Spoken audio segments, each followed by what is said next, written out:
Halo semuanya, selamat datang lagi di channel YouTube aku Bergadi. Dalam video kali ini aku bakal sharing ke kalian tentang smartwatch yang udah aku pakai selama 7 bulan ini. Ini merupakan Amazfit GTR 3 yang aku beli di bulan Februari di tahun 2022. Dan video kali ini aku khususkan untuk sharing ke kalian tentang penggunaan pribadi dari smartwatch ini. Jadi video ini bukanlah video full review ya, karena emang udah banyak banget yang review produk ini. Ini aku khususkan untuk sharing aja. Ada beberapa kelebihan dan juga kekurangan yang ingin aku sampaikan ke kalian. Oh iya, untuk harganya sendiri smartwatch ini harga barunya ya, yang garansi resmi di harga 2,50 ribu rupiah sampai 2.100.000-an ya. Dan untuk harga secondnya ini di angka super ini masih tinggi di 1,70 sampai 1,85 juta rupiah. Langsung aja kita bakal bahas dari poin yang pertama, yaitu dari kelebihannya selama aku memakai smartwatch ini, yaitu di bagian desainnya. Untuk kalian yang suka desain dengan model bulat kayak gini, pasti kalian bakal suka dengan smartwatch ini, karena dari desainnya pun kalian bisa lihat sendiri di layar. Ini kelihatannya cakep banget, dari segi looknya juga premium. Gak cuma itu, dari segi build quality-nya juga ini bagus banget ya, terbuat dari full aluminium ya, full metal. Jadi metalnya pun bukan metal yang murahan seperti di smartwatch 1 jutaan. Ini metalnya kerasa solidnya dan gak ada feel plastikinya sama sekali. Itu yang menurut aku jadi poin plus dari smartwatch ini, walaupun harganya di angka 2 juta rupiah. Ini dari segi feelnya sangat premium. Kemudian kelebihan yang kedua di bagian layarnya. Kalau kalian lihat di video, kalian udah bisa notice betapa berkualitasnya smartwatch ini di bagian layarnya. Menggunakan layar sebesar 1,39 inci dan resolusinya tuh ya lumayan tinggi guys, dengan resolusi 454 x 454. Pixel density-nya di angka 326 ppi. Yang paling aku suka, smartwatch ini menggunakan panel AMOLED. Jadi kalian bisa lihat sendiri, ini itemnya pekat banget, dan kalau kalian pakai kayak gini pun ya udah kelihatan kayak smartwatch mahal ya. Itu hal yang paling aku suka. Dan selama penggunaan 7 bulan ini aku nggak pakein semacam tempered glass, tapi ini aman-aman aja, nggak ada goresan sama sekali, karena katanya smartwatch ini udah dilengkapi dengan adanya Corning Gorilla Glass, tapi nggak tahu keberapa, yang pasti udah ada pelindung layarnya. Kemudian dari segi layarnya juga udah menggunakan fingerprint coating. Jadi untuk kalian yang suka pegang-pegang smartwatch ini nggak terlalu kelihatan ya dari segi sidik jarinya, karena udah menggunakan fingerprint coating. Jadi untuk kalian yang emang suka dengan model bulat kayak gini, layarnya cakep, menggunakan panel AMOLED, aku rekomendasiin banget buat kalian membeli smartwatch ini. Karena di harga 2 juta menurut aku yang paling worth it ya Amazfit GTR 3 ini. Desainnya premium dan juga dari panelnya ini juga kelihatan mahal. Itu hal yang kedua ya. Kemudian hal yang ketiga di bagian baterainya. Baterai dari smartwatch ini sebenarnya nggak gede-gede banget, tapi ya bisa dikatakan gede ya, karena menggunakan baterai sebesar 450 mAh baterai. Tapi yang bikin aku kagum ini dari penggunaan hariannya guys. Ini aku biasa ngecas smartwatch ini sekitar 10 harian itu baru ngecas lagi ketika aku cas full ya.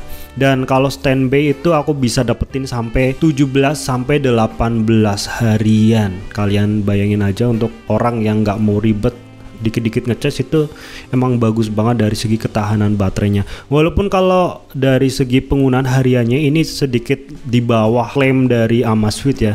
Kalau Amazfit bilang itu kalau dipakai terus bisa sampai 10 hari, dan kalau standby doang itu sampai 21 hari. Tapi untuk dipakai harian, dipakai rutin gitu ya, ini cuma bertahan kisaran 6 sampai 7 harian. Ya walaupun begitu, ini masih bisa dikatakan baterainya super bagus untuk sebuah smartwatch. Jadi untuk kalian yang nggak pengen ribet, smartwatch ini cocok untuk kalian karena baterainya awet. Kemudian hal yang aku suka selanjutnya yaitu di bagian fitur dari smartwatch ini. Guys, ini smartwatch di harga 2 juta tapi mempunyai segudang fitur. Ya walaupun fiturnya nggak sering aku pakai, tapi ya at least ada dan bisa menjadi opsi kalau kalian butuhin. Jadi untuk kalian yang suka olahraga, ini fitur olahraganya tuh banyak banget. Aku juga sering pakai kalau buat fitness ya. Ini ada dari jalan kaki sampai treadmill, outdoor cycling, climbing dan lain sebagainya. Terutama buat kalian yang suka fitness, aku jamin fitur-fitur ini sangat berguna untuk kalian. Dan menurut aku pribadi, dari penggunaan aku yang biasa digunakan untuk fitness, dari fiturnya pun ini bukan gimmick dan bekerja dengan baik. Aku hampir nggak pernah ada miss dari fitur yang ditawarkan ini. Aku biasa pakai buat fitness, buat tracking kalori, kemudian tracking detak jantung dan lain sebagainya. Dan ini membantu banget buat kalian yang mempunyai goal tertentu di dalam fitness. Kemudian di tombol bagian atas ini ya, ini kalau diklik kita masuk ke menu utama dari smartwatch ini, dan ada juga fitur-fitur yang sangat penting ya, sangat berguna. Di antaranya adalah heart rate, blood oxygen level, dan ini yang paling aku suka. Di sini ada fitur yang namanya one tap measuring. Jadi kalian nggak perlu repot-repot ngetes satu persatu ya. Ini bisa kalian klik aja di one tap measuring, otomatis ini ngukur semuanya dan kita tinggal tunggu aja hasilnya. Dan kalian bisa lihat sendiri ketika aku tap measuring ini udah bisa ngecek hampir semua fitur ya. Di antaranya adalah heart rate-nya, kemudian ada stress level, ada blood oxygen dan lain sebagainya. Selain dari fitur-fiturnya yang banyak, untuk smartwatch ini juga udah built-in GPS. Jadi berguna banget kalau kalian pakein aplikasi Zepp di HP kalian. Dan overall yang paling aku suka selain dari fitur-fitur itu adalah durabilitas dari smartwatch ini. Bayangin aja, ini udah 7 bulan aku pakai dan biasa aku pakai buat nge-gym, sering banget buat hujan-hujanan juga, tapi nggak pernah ada satupun kendala dari smartwatch ini, baik ngehang, baik error dan lain sebagainya. So far ini lancar dan nggak ada kendala sama sekali. Untuk smartwatch ini juga udah mendukung sertifikasi anti air, jadi jangan khawatir. Smartwatch ini bisa buat hujan-hujanan, bisa kena air dan lain sebagainya, itu aman, asal aja jangan lebih dari 1,5 meter di bawah air ya, karena ya resiko aja takut rusak.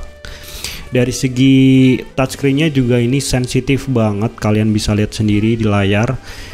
Touchscreen-nya ini enak banget buat dipakai, responsif, dan ya intinya dari segi layarnya ini sangat berkualitas. Jadi kalian nggak perlu khawatirin tentang kualitas dari touchscreen smartwatch ini. Selain dari kelebihan-kelebihan yang udah aku sampaikan tadi, mungkin ada beberapa kekurangan. Sebenarnya bukan kekurangan sih ya, karena ya disesuaikan dari diri masing-masing aja dan juga harganya. Itu yang pertama yaitu di bagian bezelnya. Untuk bezelnya sendiri, kalau kalian lihat secara detail ini bezelnya tebal, tapi karena smartwatch ini menggunakan layar berjenis AMOLED, jadi bezelnya itu ngeblend sama layarnya, jadi nggak kelihatan sama sekali bahwa smartwatch ini ada bezelnya. Kalau dilihat sekilas kayak gini malah hampir nggak ada bezelnya sama sekali karena ngeblend dengan bezelnya. Itu hal yang pertama. Ini bukan kekurangan aja sih, cuma perlu aku sampein ke kalian. Kemudian yang kedua, kalau kalian mempunyai tangan yang kecil, smartwatch ini akan terlihat besar ya di tangan kalian. Ini karena tangannya aku aja yang jumbo kayak gini, jadi dipakainya itu pas banget. Tapi sebaliknya, kalau kalian emang suka diameter layar smartwatch yang gede, ya ini aku rekomendasiin untuk kalian, karena selain dari looknya yang lebih cakep karena diameternya gede, dipakai pun untuk cowok ya ini lebih gahar, jadi lebih gagah aja ya daripada smartwatch yang kecil. Tapi untuk kalian yang punya tangan kecil ya rada gimana gitu ya, ini kalau di tangan yang kecil itu bakal kedodoran kelihatannya. Itu hal yang kedua. Kemudian hal yang ketiga, Sebenarnya nggak expect banyak ya, ini cuma opini pribadi aja. Mungkin kalau smartwatch ini ditambahin ada fitur speakernya, ini akan sangat membantu khususnya untuk yang biasa nge-gym ya. Aku biasa nge-gym pakai smartwatch ini dan akan sangat berguna kalau smartwatch ini bisa untuk telepon dan lain sebagainya gitu ya yang menggunakan speaker. Karena ini nggak ada speakernya, untuk playing musik juga nggak bisa, walaupun ya bakal nggak kepake juga kalau di play musik, lebih enak pakai earbud, tapi setidaknya kalau ada fitur speakernya itu bakal sangat membantu. Atau kalau kalian yang pengen ada speakernya, kalian bisa pilih aja yang GTR 3 Pro. Untuk kalian yang pengen beli smartwatch ini, smartwatch second ini, kalian bisa klik link di bawah di deskripsi ya, karena emang barang pribadi aku ini aku jual. Untuk strapnya sendiri ini emang yang orinya keselip, nggak tahu di mana, ini jadi pakai yang OM. Ini berbahan semacam fabric gitu, tapi menurut aku dipakai lebih premium dan lebih matching aja. So mungkin itu aja ya sharing video kali ini. Terima kasih buat kalian yang udah nonton. Kita bakal jumpa lagi di dalam video selanjutnya. Bye bye.